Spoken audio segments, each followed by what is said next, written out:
Welcome to The Explainer. We often think that strong leadership is all about having the perfect plan. But what do you do when the future is so murky that no plan could possibly survive? Today, we're diving into stewardship, a completely different way to think about acting responsibly when you just can't see the road ahead. Let's kick things off with this quote because it really just nails the whole issue. It's telling us that the biggest blow-ups don't happen because of a flaw in a model. They happen because of something deeply human. Institutions forget. The muscle memory of good judgment just fades away. So this is the central challenge, right? When our crystal balls are shattered and we can't calculate the odds, we need a whole new playbook. Let's start by really getting to grips with the limits of what we can even know. Okay, first things first, we have to accept the environment we're actually in. And it's a place where our favorite tools, forecasting, predicting, optimizing for the best outcome, they just stop working. And we're not just talking about a really complicated problem here. We're talking about a future where the rules of the game are literally changing while you're playing it. There's actually a technical term for this: deep uncertainty. This is a situation where you can't just sit down and assign probabilities to what might happen next. The world is actively reacting to your choices, creating new possibilities that nobody could have seen coming. Now this slide is absolutely crucial because it draws a bright line in the sand. On one side, you have risk. Think of it like a casino game. You know the odds, you know the payouts, you can calculate your best move. But on the other side, you have deep uncertainty.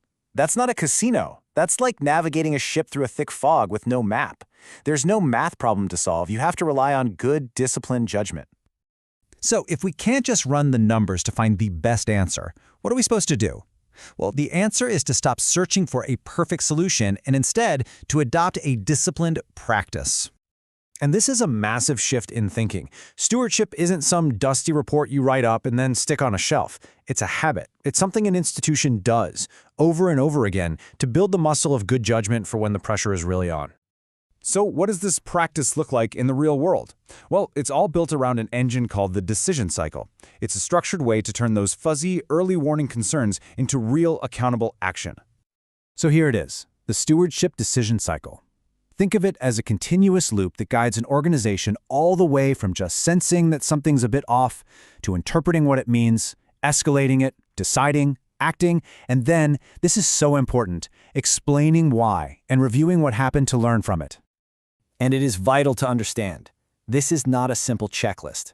It's much more like a compass than a map. Its whole purpose is to keep everyone oriented and thinking clearly when the data's a mess, smart people disagree, and the clock is ticking. Okay, now we're getting to the really hard parts of the cycle. These are the moments where the pressure is at its peak and the way forward is anything but clear. This is where stewardship is truly put to the test. Our gut instinct is to treat escalation like a big red panic button. We feel like if we're the one to raise an alarm, we better have the perfect solution ready to go. And that just forces a premature and often totally wrong decision. This table just lays out the difference so perfectly. The old model, this escalation with pre-commitment, actually incentivizes people to stay quiet and delay raising issues because it triggers an immediate demand for a decision. It shrinks your options. The stewardship approach does the exact opposite. It encourages early warnings without demanding an immediate answer, which keeps your decision space wide open for good judgment. So, to put it another way, effective escalation is not a demand for a decision. It's a request to get more eyes on the problem. It's about sharing the burden and asking, hey, can we all try to figure out what's really going on here? And here's another huge challenge. In a world of deep uncertainty, waiting around for everyone to agree on a course of action can be the single most dangerous thing you do. It just lets the problem get worse while you're busy debating.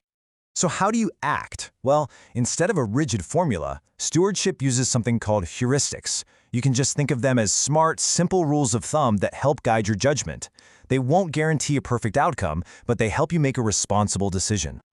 Let's really focus on the most important one here: minimum regret reasoning.